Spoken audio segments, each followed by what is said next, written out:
for 20% of Americans, and that does include me, those of us who have made it in the economy up to that top 20%, the economy is very good. What do they say, however, to the fact that half of all renters cannot afford their rent? 70% of Americans say that they live with chronic economic anxiety. They're talking about economic data.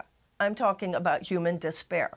And as far as that jobs report is concerned, how many of those jobs are jobs that somebody can support a family of four, even two on with just one of those jobs? Remember, in the 1970s, well, actually, the average American could work one job. Wages there, though, Marianne, did go up. In fact, much further than we thought. In fact, now people are worrying that they went up so much, the Federal Reserve might hold off on rate cuts. How do you feel about that?